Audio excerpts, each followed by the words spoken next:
지금 온 세계가 코로나 바이러스로 인하여서 활동이 제한되거나 중단된 사태를 우리가 겪고 있습니다. 그중에 전 세계의 테니스 대회도 전면 중단된 가운데 있습니다. 그런데 테니스 대회가 전면 중단되다 보니까 많은 선수들이 어려움을 겪고 있어서 지난 6월에 테니스 랭킹 1위에 있는 조코비치라는 선수가 유럽의 발칸 지역에 있는 테니스 선수들과 또 테니스 협회를 돕기 위하여 작은 미니 대회를 열었습니다. 그래서 그 좋은 의도 때문에 많은 분들이 칭찬하고 또 격려를 아끼지 않았습니다.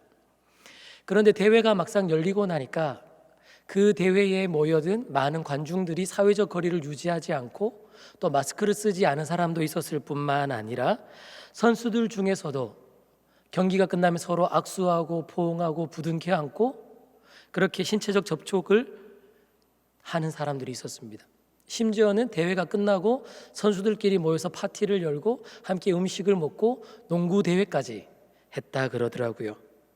결국에는 그 시합에 출전했던 많은 선수들이 코로나 양성 판정을 받게 되고 심지어는 대회를 주최했던 조코비치와 그의 아내마저도 이 코로나의 양성 판정을 받는 일이 있었습니다. 이 언론사에서 이렇게 말합니다. 질병은 눈이 없다. 바이러스는 자신이 옮겨갈 사람을 따져보고 전파되지 않는다. 병, 특히 전염병 앞에 모든 사람은 평등하다는 말이 나오는 이유다. 세계 랭킹 1위라고 해서 전염병을 피해갈 수는 없었다. 이렇게 기사를 썼습니다.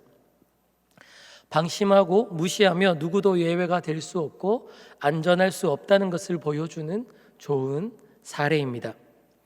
그런데 이 코로나뿐만 아니라 또한 우리가 주의하고 조심하지 않으면 그 대상이 누구든지 간에 따지지 않고 어김없이 찾아와서 우리를 감염시키고 우리의 신앙을 병들게 하고 우리의 신앙생활을 힘들게 하는 것이 있습니다.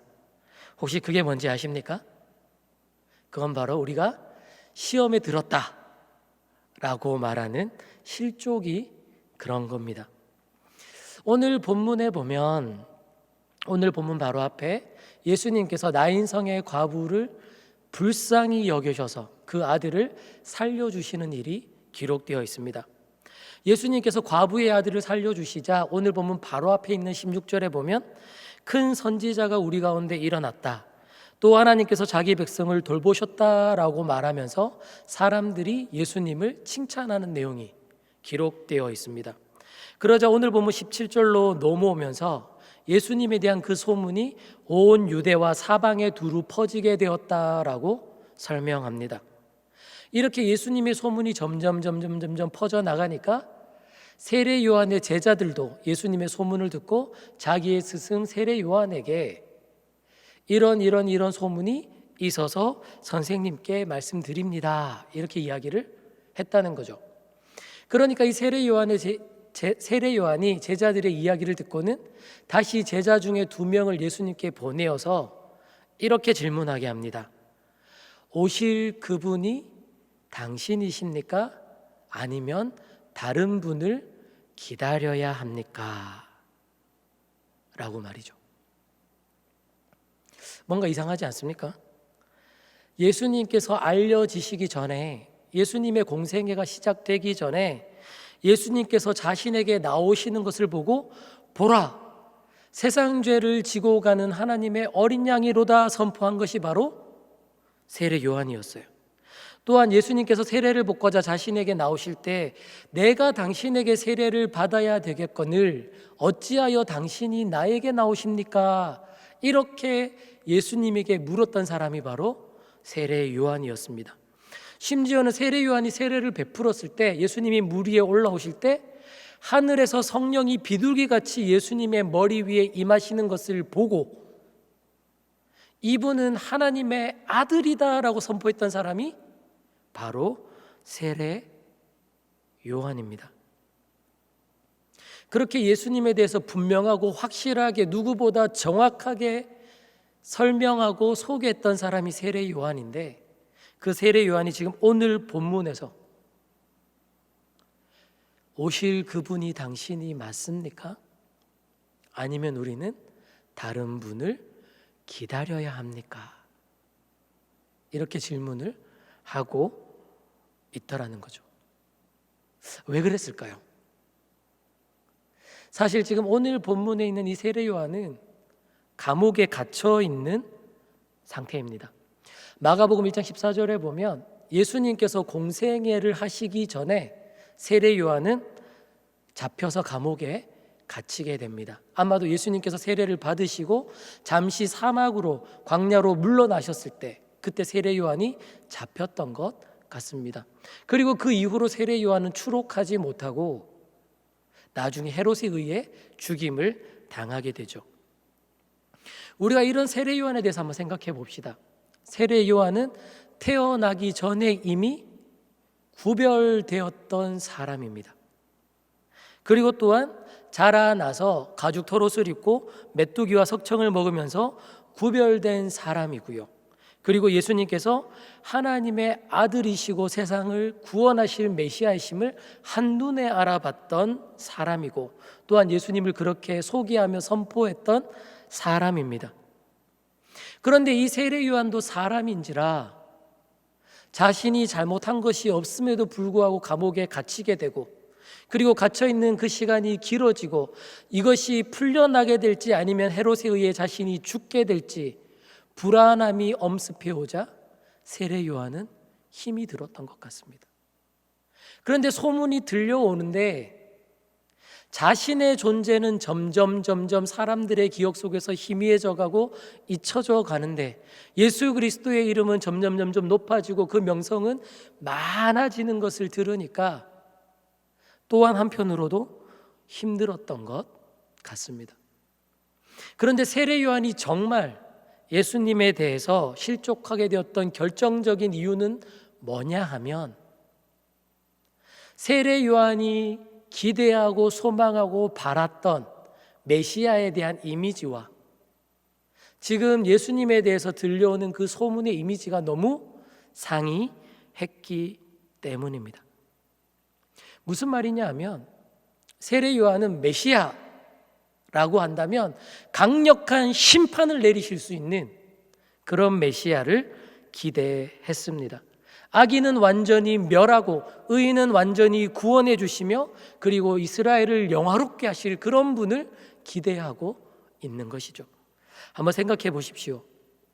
세례 요한이 요단강에서 세례를 베풀 때 이런 말을 합니다. 독사의 자식들아 라고 선포를 했어요. 아브라함이 우리 조상이라고 말하지 말라.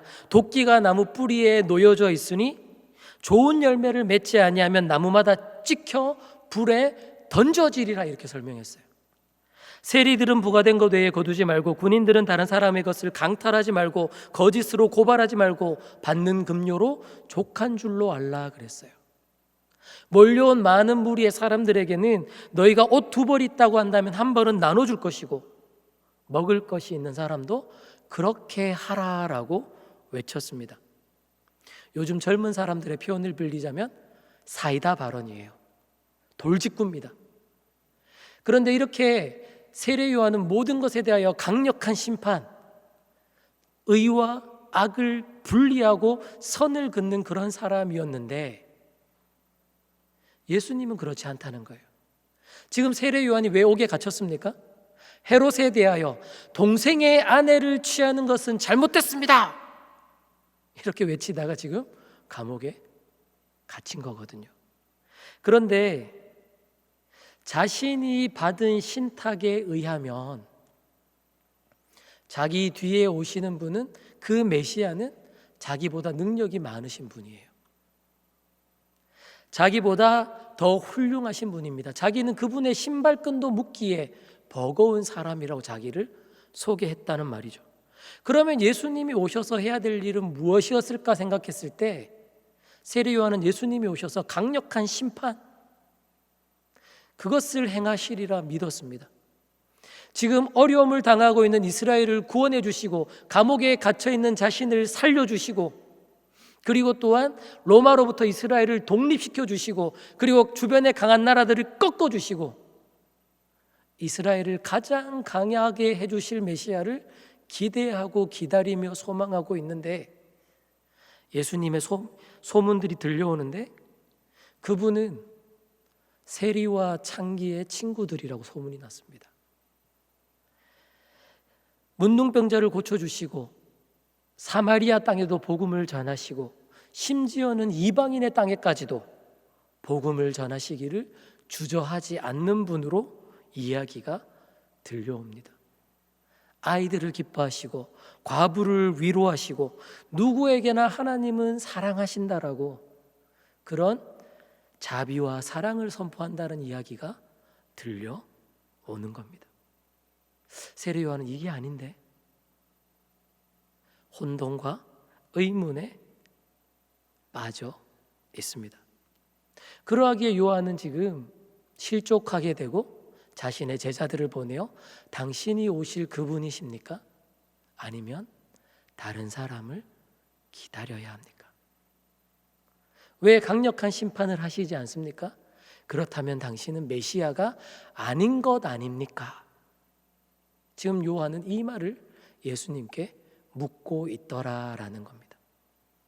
이에 대해서 예수님은 무엇이라고 답하십니까? 우리 22절, 23절의 말씀을 한번 다 같이 읽어보겠습니다. 22절, 23절 시작. 예수께서 대답하여 이르시되 너희가 가서 보고 들은 것을 요한에게 알리되 맹인이 보며 못 걷는 사람이 걸으며 나병 환자가 깨끗함을 받으며 귀 먹은 사람이 들으며 죽은 자가 살아나며 가난한 자에게 복음이 전파된다 하라.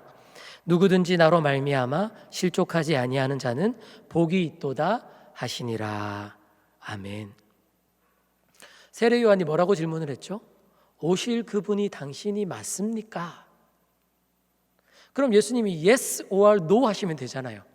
맞으면 맞다, 아니면 아니다 하시면 되잖아요. 그런데 예수님은 그런 명확한 답을 주지 않으십니다. 하지만 예수님께서는 이사야 62장에 메시아가 오시면 이런 일을 할 것이다라고 예언되었고, 그리고 예수님 스스로도 공생애를 시작하면서 나사렛 회당에서 이 말씀을 읽으시고는 이것이 오늘 너희의 귀에 응하였다 라고 선포하셨던, 즉 오늘 이 말씀이 너희에게 이루어지는 것을 너희가 볼 것이다 라고 말씀하셨던 것을 지금 다시 한번 선포하고 있다라는 겁니다. 이 말은 뭐냐 하면 예수님께서는 지금 내가 하나님께서 예언하셨던 일들, 그리고 메시아가 할 것이라고 하셨던 일들을 지금 하고 있다. 세례 요한, 너의 기대와 너의 소망과 너의 바람과 너의 뜻과 너의 생각과는 다를 수 있다. 하지만 나는 하나님께서 예언하셨고, 그리고 하나님께서 기뻐하시는 일들, 하나님께서 내게 맡기신 일들, 심판하는 메시아가 아니라 구원하는 메시아로서의 역할을 감당하고 있다. 그러므로 나의 가르침과 나의 행하는 일들과 그리고 나를 통해 이루어지는 하나님의 그 나라를 보고 나를 따르라, 나를 믿으라, 나로 인해 실족하지 말고 믿음이 있는 자가 되라 말씀해 주시는 겁니다. 오늘 설교를 시작하면서 코로나는 사람을 가리지 않는다 그랬어요. 이 실족, 시험에 드는 것도요, 사람을 가리지 않습니다. 예수 믿는 사람이라면 누구나에게 찾아오는 겁니다. 생각해 보십시오. 최초의 사람이었던 아담도 하나님과 같이 되고자 하는 욕망과 교만으로 넘어졌어요. 실족은 넘어지는 거잖아요. 모세는 끝없이 원망하고 불평하는 이스라엘 백성들을 보며 자신이 북받쳐 오르는 그 감정을 주체하지 못하고 실족하고 말았습니다. 사울 왕은 자신의 권력과 명예를 지키고자 하는 그 욕망에 의해서 실족하였습니다. 다윗도요, 육체적인 욕망과 쾌락에 의해서 실족하였고, 솔로몬 왕도 정치를 좀 잘해보겠다라는 그 마음 때문에 이방 여인들과 결혼하고 말면서 실족하고 말았습니다. 제자 중에 회개를 맡을 만큼 똑똑했던 가룟 유다도 세례 요한처럼 자신이 생각하던 메시아상과 예수 그리스도가 보여주는 메시아 상이 너무 달랐기 때문에 실족하고 말았습니다. 예수님이 가시는 곳은 어디라고 하더라도 무조건 따라가겠습니다 호언장담하던 그 열정의 베드로도 두려움과 공포 앞에 실족하고 말았습니다. 이처럼 성경의 많은 인물들이 각자 다양하고 다른 상황과 환경 가운데에 그렇게 놓여져 있지만 다 넘어지고 실족하더라 하는 겁니다. 이 실족이라는 것이 어떤 모양으로 어떤 모습으로 어떻게 누구를 통해서 찾아올지 우리는 아무도 모른다라는 것입니다. 저희도 그렇지 않습니까? 실족할 때, 시험에 빠질 때 큰 문제 때문에 어떤 위대한 그런 논쟁거리 때문에 시험에 빠지셨습니까? 대부분 시험에 들었습니다라는 사람들 이야기를 들어보면요, 말 한마디 때문에 시험 들었어요. 누군가가 나를 알아주지 않아서 섭섭해서 시험에 들었어요. 누군가가 나에게 행하는 그 작은 행동이나 말 한마디 때문에 시험에 듭니다. 내 의견과 행동이 무시되거나 공격받을 때 시험 들고요, 바라고 원하던 일들과 그 결과들이 내 뜻과 내 생각과 다를 때 시험에 들고요, 대접받지 못하고 섭섭할 때, 그럴 때 시험에 들더라니까요. 그런데 있지 않습니까? 앞서 봤던 그 성경의 인물들과 지금 우리가 생각했던 그 모든 시험에 드는 경우들을 살펴보면 공통점이 하나 있어요. 그게 뭐냐 하면 나 자신이 그 중심에 있더라 하는 겁니다. 내 뜻대로 되어야 하고요, 내 마음에 들어야 하고요, 내 생각에 맞아야 하고요, 내 마음을 시원케 하고 기쁘게 해주어야 하고요, 내 마음을 위로해 주어야 되고요, 내게 유익이 되어야 하고, 나의 성공과 나의 쾌락과 나의 만족과 나의 명예와 나의 자존심을 세워주는, 나의 감정을 불편하게 하지 않는 그런 일이어야만 시험에 들지 않는다는 거죠. 근데 그런 일이 일어나면 나는 시험에 든다라는 겁니다. 왜 그렇습니까? 나 자신이 주인이고, 나 자신이 중심에 있어야 하고, 나 자신 뜻대로 모든 것이 되어야 하기 때문인 겁니다. 그런데 그런 세례 요한을 향해서 예수님 지금 뭐라고 하십니까? 바로 세례 요한, 너 자신을 보지 말고 하나님을 바라보라 말씀하고 계십니다. 하나님의 말씀이 그대로 이루어지고 예수님을 통해서 이루어져가는 하나님의 나라를 보고 믿음이 없는 사람이 되지 말고 믿음이 있는 사람이 되라고 말씀하십니다. 나로 인해서 실족하는 자가 되지 말고 실족하지 않아서 복 있는 자가 되라라고 말씀해 주십니다. 사랑하는 성도 여러분, 우리가 살아가다 보면 모든 것이 우리의 뜻대로 되지 않습니다. 우리가 나름 믿음대로 한다고 하는데, 기도하고 열심히 한다고 하는데, 그런데도 잘 이해가 되지 않는 일들을 겪을 때가 있습니다. 왜 하나님께서 그렇게 하시는지, 왜 하나님께서 응답하시지 아니하시는지, 왜 하나님께서는 도와주시지 아니하시는지, 왜 나에게 이런 아픔과 시련과 고통을 주시는지 알지 못할 때가 있더라는 거죠. 때로는 나보다 더 악하고 나보다 더 못났다라고 싶어지는 그 사람들이 나보다 더 잘 될 때가 있고요, 나보다 정직하지 못하고 불의한 사람이라고 여겨지는 사람이 오히려 더 승승장구하는 모습을 보게 될 때가 있다라는 겁니다. 오히려 착하고 선하게 사는 사람이 더 힘들게 살고 더 어렵게 살고 더 공격당하는 일들을 보면서 안타깝고 의분을 품게 될 때도 있더라 하는 겁니다.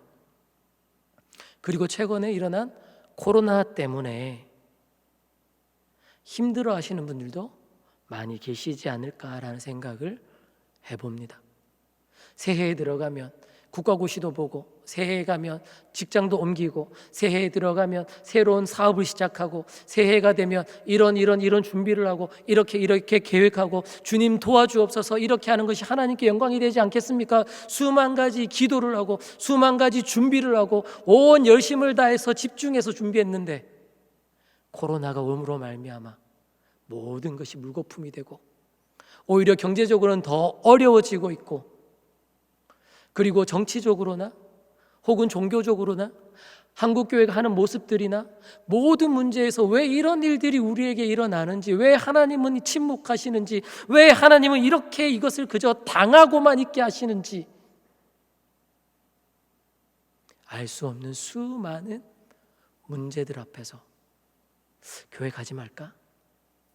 예수 그만 믿을까? 이제 신앙 좀 접을까? 물론 여기 계신 분들은 그렇지 않아서 나오셨겠지만 라고 생각하는 분들이 분명히 계시지 않을까 생각합니다. 그런데 예수님은 뭐라고 하십니까? 누구든지 나로 말미암아 실족하지 아니하는 자가 복이 있다 말씀하십니다. 너의 생각, 너의 바람, 너의 소망, 너 중심의 어떤 것을 보지 말고 살아 역사하시는 하나님을 보라. 성경에 말씀하신 것을 이루어 가시는 하나님을 보라. 너의 삶에 역사하셨고 여기까지 은혜로 인도하셨고, 그리고 앞으로도 너를 인도하여 가시며 모든 것을 합력하여 선을 이루어 가실 그 하나님을 기대하고 소망하며 믿음으로 인내하며 견디며 살아내라 말씀해 주시는 겁니다. 너희의 삶의 인생의 주인이 하나님이라고 믿는다면 오늘도 네가 하나님 나를 도와주십시오 하고 너의 삶을 하나님께 의탁한다라고 한다면 눈앞에 있는 어떠한 것 때문에 실족하지 말고 너보다 더 많은 것을 보고, 더 큰 것을 보고, 더 멀리 보고, 더 높은 생각과 놀라운 계획으로 한 걸음 한 걸음 인도하여 가시는 그 하나님을 믿음으로 바라보고 믿음으로 너의 삶을 살아가라 말씀하시는 내용입니다. 바라고 원하기는 여전히 불안하고 여전히 위축된 생활이요, 경제적으로 움츠러든 그런 생활 때문에 어려운 삶이 되실 수 있겠지만, 또한 코로나가 언제 끝날지 몰라 어수선하고 불안하고 또 불편하실 수 있겠지만, 그러나 우리의 삶의 주인이 하나님이십니다. 내 삶은 하나님께 의탁하고 맡겼습니다 라고 고백한다고 한다면 주님으로 말미암아 실족하지 않고 끝까지 믿음으로 살아냄으로 말미암아 믿음으로 승리의 삶을 살아가시는, 하나님께서 기뻐하시는 길을 선택하며 나아가실 수 있는 저와 여러분들 될 수 있기를 바랍니다. 아멘. 오늘 일부 예배 때 오보의 연주자께서 주님 다시 오실 때까지라는 찬송을 이제 연주해 주셨는데, 그 찬송을 들으면서 오늘 설교를 마치면서 이 찬송을 우리가 같이 하면 좋겠다는 생각을 했습니다. 그래서 오늘 같이 하면 좋겠는데 그래도 되겠죠? 예, 우리 결단으로 주님, 정말 우리가 주님 때문에 실족하지 않고 믿음으로 승리하겠습니다. 살아내겠습니다. 주님 도와주옵소서. 그런 마음으로 이 찬양 결심하며 불렀으면 좋겠습니다.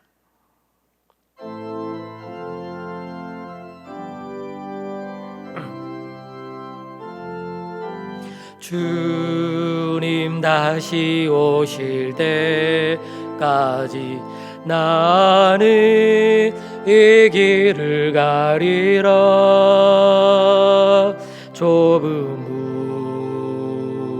좁은 길 나의 십자가 지고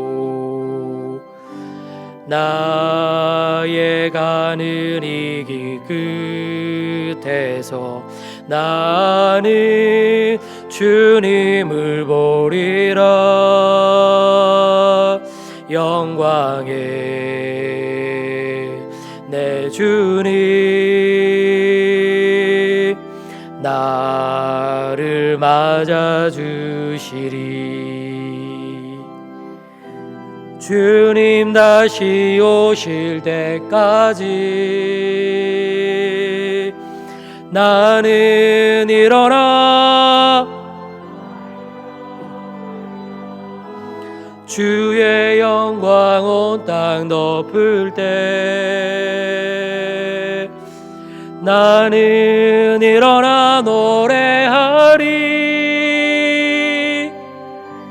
내 사모하는 주님 온 세상 구주시라. 내 사모하는 주님 영광의 왕이. 우리 처음부터 한 번만 더. 주님 다시 오실 때까지. 주님 다시 오실 때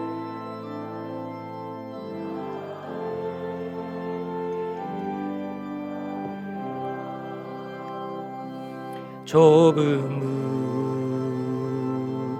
좁은 길 나의 십자가 지고 나의 가는 이 길 끝에서 나는 주님을 보리라. 영광의 내 주님 나를 맞아주시리. 주님 다시 오실 때까지 나는 일어나 달려가리라. 주의 영광 온 땅 덮을 때 나는 일어나 노래하리. 내 사모하는 주님 온 세상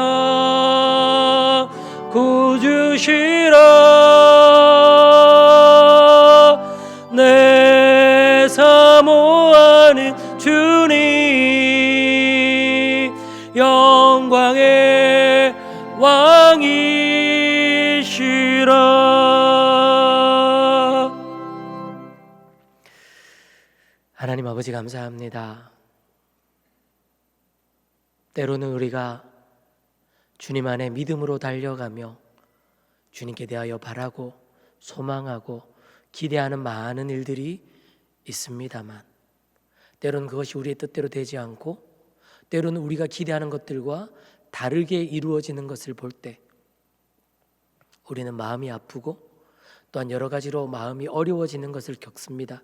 그러나 하나님, 우리가 하나님을 바라본다며 하나님이 우리의 삶을 가장 선하게 이끌어 가신다는 것을 믿는다며 우리의 삶 가운데 이 땅 가운데 하나님의 나라와 뜻이 하늘에서도 이루어진 것 같이 땅에서도 그렇게 이루어져 가는 가운데 있는 것을 믿는다고 한다며 주님, 우리가 주님으로 말미암아 실족하지 않고 믿음으로 다시 굳게 서게 하시고 그것이 좁은 길, 좁은 문이라 할지라도 믿음으로 넉넉히 살아내는 모든 성도님들과 제가 될 수 있도록 주장하여 주옵소서. 다시 세상으로 나아갑니다. 말씀을 마음에 새기며 나가게 하시고 주님을 닮아 하나님의 나라와 영광을 위하여 날마다 믿음으로 분투하며 달려가는 모든 성도님들과 대구제일교회 되게 하여 주옵소서. 코로나로 인하여 여전히 어수선하고 힘든 상황 가운데 있지만 주님, 이 코로나가 속히 종식되게 하시고 더 이상 시험에 들거나 마음이 어려워진 사람이 없게 하시고 인도하시고 위로하시고 가장 선하게 이끌어 주옵소서. 예수님 이름으로 기도합니다. 아멘.